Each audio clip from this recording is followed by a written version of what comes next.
Buenas tardes. Primero que nada quiero agradecer a la doctora García Escamilla por su invitación, al doctor Antonio Salas y muchas gracias a todos los presentes. El día de hoy les voy a platicar acerca de la correlación entre la fructosamina y la hemoglobina glucosilada como analitos diagnósticos de la evaluación del control metabólico en pacientes con diabetes mellitus tipo 2. Ese es el pequeño contenido que vamos a ver el día de hoy. A manera de introducción, vamos a ver que la diabetes mellitus es una hiperglicemia resultante de una deficiencia de las células beta pancreáticas para secretar insulina, ya sea por disminución en su secreción o por defecto inmunológico o alteraciones genéticas o otras causas. A nivel mundial sabemos que se cuenta con una amplia gama de analitos que sirven para evaluar el control glucémico en los pacientes, dentro de los cuales podemos tener la hemoglobina glucosilada, la fructosamina, la albúmina glucosilada. Debido a la hiperglucemia prolongada en los pacientes, existen complicaciones micro y macrovasculares de carácter irreversible. Es por ello que en este trabajo que hicimos se propone utilizar la fructosamina como un analito para vigilar el apego del control metabólico en nuestros pacientes con diabetes mellitus tipo 2 para prevenir complicaciones. A nivel mundial tenemos que existe una gran prevalencia de diabetes mellitus, aproximadamente son 371 millones de personas con diabetes. En México, según la ENSANUD, en el 2012, representa, si se dan cuenta, una gran población que tiene diabetes, dentro de los cuales las zonas con mayor diabetes pues es Durango, Tamaulipas, Nuevo León, Veracruz, la Ciudad de México y el Estado de México. Existe la clasificación de la diabetes de acuerdo a la ADA, que la clasifica en diabetes tipo 1, tipo 2, otros tipos de diabetes y la diabetes gestacional. Para que ocurra la glicosilación de las proteínas existen dos mecanismos importantes. El primero va a ser que tenemos la glucosa y se le va a unir a una proteína. Entonces se va a formar así la base de Schiff. Después esta base de Schiff va a tener un pequeño cambio en la estructura interna. Si se dan cuenta, se agrega un doble enlace de aquí en la segunda cadena, en el segundo carbono, y se forma lo que se llama el producto Amadori. Este producto Amadori es un producto inestable y también se llama, al producto Amadori se llama fructosamina. Tiene la facilidad de ser de manera reversible. O sea, si yo quito la exposición de la glucosa a las proteínas, entonces se revierte este sistema y puede quedar totalmente libre la proteína. Sin embargo, si mantengo las concentraciones de glucosa de manera constante, eso va a condicionar a que se vuelva una reacción irreversible y entonces vamos a tener las deoxiglucosonas y vamos a poder tener compuestos de glicosilación avanzada. De acuerdo a la clínica y las complicaciones de la diabetes mellitus, los síntomas clásicos de la diabetes incluyen la poliuria, polidipsia y pérdida de peso inexplicable. Debido a la hiperglucemia prolongada van a existir complicaciones tanto micro como macrovasculares de carácter irreversible. Existen dentro de las pruebas diagnósticas, más o menos en el 2009, el comité integrado por representantes de la ADA, la Federación Internacional de Diabetes y la Asociación de la Unión Europea para el Estudio de la Diabetes recomendaron el uso de la hemoglobina glicosilada, una prueba para diagnosticar la diabetes con un umbral de 6.5%, y la ADA ya adoptó este criterio en el 2010. La fructosamina va a ser el resultado de la interacción de la glucosa sanguínea con la lisina presente en la albúmina y otras proteínas plasmáticas, es decir, va a representar a todas las proteínas del suero glicosiladas que se han convertido en cetoaminas estables. La alternativa cuando la hemoglobina glicosilada no está indicada podría ser en las hemoglobinopatías, el metabolismo anormal de la hemoglobina, anemia o la diabetes gestacional. En estos casos podría entrar la fructosamina como auxiliar. El método por el cual se mide la fructosamina es por colorimetría, en el cual se forma de la forma cetoamínica, se reduce en un medio alcalino de azul de nitrotetrazoilo a forma SAN, y entonces a una velocidad de reacción que mida fotométricamente de 540 nanómetros es directamente proporcional a la concentración de fructosamina presente en la muestra. La justificación de este trabajo fue que la hemoglobina glicosilada es considerada el estándar de oro para valorar el control metabólico en diabéticos. Sin embargo, este estándar mide la glicosilación de la hemoglobina, por lo que nos valora el daño a las proteínas de manera irreversible de los últimos 3 meses, por lo que existen nuevos analitos como son la fructosamina, que nos valora el daño a las proteínas de manera reversible en las últimas 3 semanas. En cuanto al planteamiento del problema, tenemos cuál es el coeficiente de correlación entre la fructosamina y la hemoglobina glicosilada como analitos diagnósticos para evaluar el control metabólico en pacientes con diabetes mellitus tipo 2. Como hipótesis, planteamos que el coeficiente de correlación entre los niveles de fructosamina y la hemoglobina glicosilada como analitos diagnósticos para evaluar el control metabólico en pacientes con diabetes mellitus tipo 2 es de por lo menos de 0.7. Nuestro objetivo primario fue medir la correlación entre la fructosamina y la hemoglobina glicosilada como analitos diagnósticos de la evaluación del control metabólico en pacientes con diabetes mellitus tipo 2. El objetivo secundario fue evaluar la validez de la fructosamina como analito diagnóstico en términos de sensibilidad, especificidad y el área bajo la curva ROC. Dentro de nuestros materiales y métodos, el tipo de estudio que utilizamos fue prospectivo, transversal, analítico de una corte de pacientes con diabetes mellitus tipo 2. Nuestro universo de trabajo fue pacientes de ambos sexos entre 25 y 75 años con diagnóstico de diabetes mellitus tipo 2 con o sin complicaciones crónicas que aceptaron participar en el presente estudio, y esto se realizó en julio del 2013. Se consideró una muestra a conveniencia de pacientes con las características mencionadas. En cuanto a los criterios de selección, los de inclusión, tenemos pacientes de ambos sexos entre 25 y 75 años con diagnóstico de diabetes mellitus tipo 2 con o sin complicaciones crónicas que aceptaran participar en el estudio y que acudieran a la visita de la toma de muestra. Pacientes ambulatorios de 2 hospitales privados de la Ciudad de México, fue el Centro Médico ABC y el Hospital de Jesús, y más pacientes de la comunidad semirural del Valle de México. Como saben, el Centro Médico ABC también es una IAP, y entonces nos acercamos principalmente a pacientes de escasos recursos de Los Reyes La Paz y también de Santa María Aztahuacán en Iztapalapa. Los criterios de exclusión fueron mujeres embarazadas con diagnóstico de diabetes mellitus tipo 2 previo embarazo, y los criterios de eliminación, no aplicaron. Estas fueron nuestras variables: la edad, el sexo, el índice de masa corporal, la glucosa central en ayunas, fructosamina, hemoglobina A1C y las complicaciones. ¿Cómo procedimos a hacer este estudio? Primero realizamos una entrevista inicial a cada uno de nuestros pacientes para que aceptaran a hacerse el procedimiento. Se agendó una cita para la toma de muestras, se tomaron las muestras, se transportaron las muestras en congeladores, porque venir de Los Reyes hasta observatorio era complicado, y después se utilizó el Architect E1000 para hacer la medición de fructosamina y de hemoglobina glicosilada. Después se vaciaron los resultados en una base de datos de Excel, y después se trabajaron en un programa de SPS. El análisis estadístico se realizó de manera descriptiva mediante medidas de frecuencia y tendencia central y de dispersión, y se realizaron pruebas de normalidad entre las variables.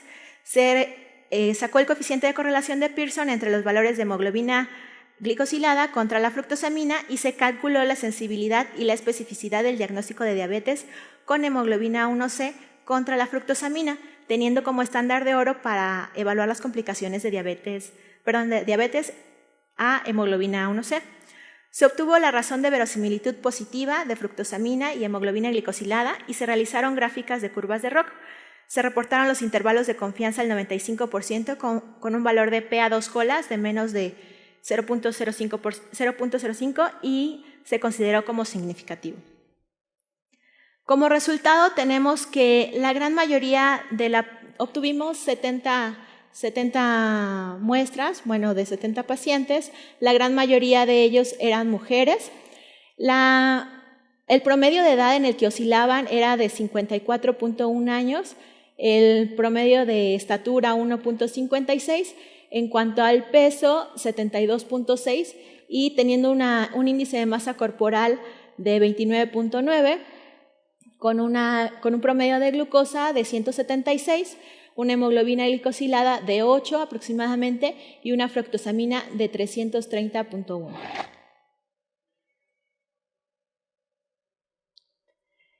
En cuanto a los resultados, bueno, aquí podemos observar la distribución de las edades de la población con diabetes mellitus tipo 2 estudiada, y aquí podemos ver la distribución del índice de masa corporal en la población estudiada, y aquí la distribución del tiempo de evolución de la diabetes mellitus representada en años de la población estudiada.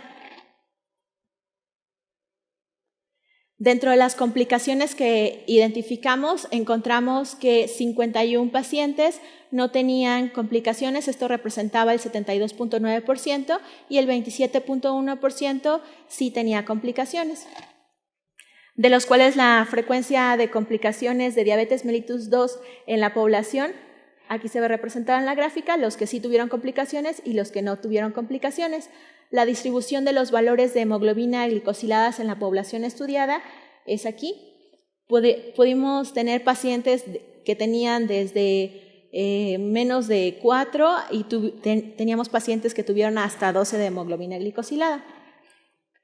El valor de las variables en presencia de complicaciones diabéticas representadas en la población fue que en el caso de la fructosamina, bueno, estos son los rangos normales para hombres y para mujeres. Los pacientes que sin complicaciones tenían 307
lineal. Con los resultados de la curva ROC podemos evidenciar que la fructosamina es más sensible y específica que la hemoglobina glicosilada, y es decir, que tenemos una mayor exactitud en la fructosamina que en la hemoglobina glicosilada. Además, según la clasificación de Sweet, para interpretar el área bajo la curva, tenemos que la fructosamina es más útil que la hemoglobina glicosilada. Recomendamos hacer más estudios con un mayor número de pacientes, pues para poder considerar a la fructosamina como un estándar de diagnóstico. Como conclusión, tenemos que el coeficiente de correlación entre la fructosamina y la hemoglobina glicosilada como analitos diagnósticos de evaluación del control metabólico en pacientes con diabetes mellitus tipo 2 fue de 0.76, por lo que se demostró que la medición de fructosamina es mejor como evaluador del control metabólico en pacientes con esta patología que la hemoglobina glicosilada, por lo que se acepta la hipótesis realizada. Se sugiere considerar el uso de fructosamina como un analito en el monitoreo de pacientes con diabetes mellitus tipo 2 ya diagnosticada de acuerdo a las guías de la Asociación Americana de Diabetes para evidenciar el riesgo de complicaciones tempranas, apego al tratamiento y a que ante un paciente de recién diagnóstico o para pacientes con diabetes mellitus tipo 2 ya establecido. De esta manera será posible administrar alternativas terapéuticas que representen la mejor relación entre el riesgo y beneficio para nuestros pacientes con diabetes mellitus tipo 2. Muchas gracias.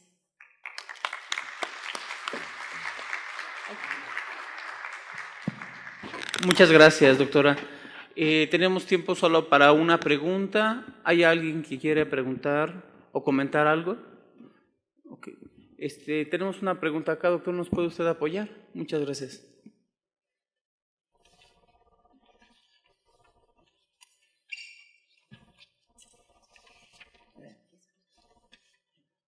Buenas noches, doctora. Muchas felicidades por su trabajo, creo que es algo novedoso. Gracias. Nada más que cuando presenta lo que es diabetes me quedan muchas dudas. La primera es, menciona que la fructosinasa es para medir el control metabólico de 3 semanas. ¿Sí? ¿Se escucha bien? Es una. 2. Está comparando la hemoglobina, que es un control de 3 meses, con una prueba que se mide tan solo las últimas 3 semanas. Ahí la pregunta es, ¿cómo controla esa variable? ¿Cómo la puedo dar? 1. 2. Menciona, lo importante de la hemoglobina glucosilada es que en algún momento lo podemos traspolar a las cifras de glucosa central. Sabemos que a mayor de 7.5 ya más o menos equivale a 126, 130, y hay un riesgo de tener una retinopatía diabética, ¿no? Eso es lo importante. Aquí, como ya tienen los valores de 300, mencionaba 300 de fructosinasa, equivale a tanto de glucosa. Y 3, lo que me llama la atención es que menciona que tuvo 70 pacientes. De esos 70, mencionó que cerca del 75% no tenían complicaciones, ¿no? Es de llamar la atención de diabetes tipo 2. Es de llamar la atención que hay un consenso que dice que todo paciente, el 75% de los pacientes con diabetes tipo 2 ya tienen un problema, una complicación. ¿Por qué? Porque el paciente con tipo 2 al diagnóstico ya tuvo 10 años de padecer lo que es diabetes tipo 2. Entonces a mí me llama la atención que tenga un 75% de pacientes sin complicaciones, y más si esos pacientes sin complicaciones le está tomando como referencia para el control de la fructosinasa. Esas son mis 3 dudas. Okay. En cuanto a la primera pregunta, la idea de utilizar la fructosamina como control metabólico es porque la hemoglobina glicosilada me da el reflejo de qué tan mal ha estado mi paciente en los últimos 3 meses. Y para cuando yo mido la hemoglobina glicosilada es algo de manera irreversible. Yo ya no puedo quitar la glucosa a la hemoglobina, que ha estado en constante contacto con la glucosa con la hemoglobina, y ya no lo puedo revertir. Si yo estoy midiendo la fructosamina, entonces, y empiezo a darle, si yo detecto a mi paciente diabético y empiezo a darle tratamiento contra la misma, entonces yo puedo estar vigilando el apego de mi paciente en los últimos 2 semanas, 3 semanas, y entonces no puedo no llegar a detectar la hemoglobina glicosilada en niveles altos. ¿Por qué? Porque lo estoy controlando o lo estoy vigilando en cómo va de evolución en 2 o 3 semanas. Y así puedo irle ajustando su tratamiento y no esperarme hasta ver el reflejo en 3 meses de su patología, porque ya para eso va a haber mayor daño. La segunda pregunta en cuanto a lo que refiere de las complicaciones y no complicaciones. De las complicaciones, la población que yo agarré realmente fue una población. Fue difícil conseguir los pacientes, no fue tan fácil, porque no cualquiera se deja que lo piquen y que lo estudien. Entonces, en este caso, la población que yo tomé fueron personas que fueron llegando solitas prácticamente, y algunas tenían meses de diagnóstico, y me llegué a encontrar pacientes que tenían hasta 15 años de diagnóstico, pero la gran mayoría oscilaba entre meses de diagnóstico y máximo 5 años de diagnóstico, no era más. Entonces quizás por eso yo tengo ese pequeño sesgo. Me falta una pregunta, ¿sí me la puede repetir? Era de comparar los valores de la fructosinasa sí. reflejados con los... En cuanto a los valores de la fructosamina con la hemoglobina glicosilada o con la glucosa, en cuanto a la glucosa, si tenemos valores por arriba de 330 de fructosamina, aproximadamente tenemos de glucosa 180. Y de hemoglobina glicosilada, pues por arriba de 8. Muchas gracias, doctora Carguito. Gracias por los aplausos para la doctora. A nombre de la Asociación Mexicana de Patología Clínica te entregamos un presente y tu diploma de participación. Bienvenida a nuestra asociación. Muchas gracias. Un aplauso.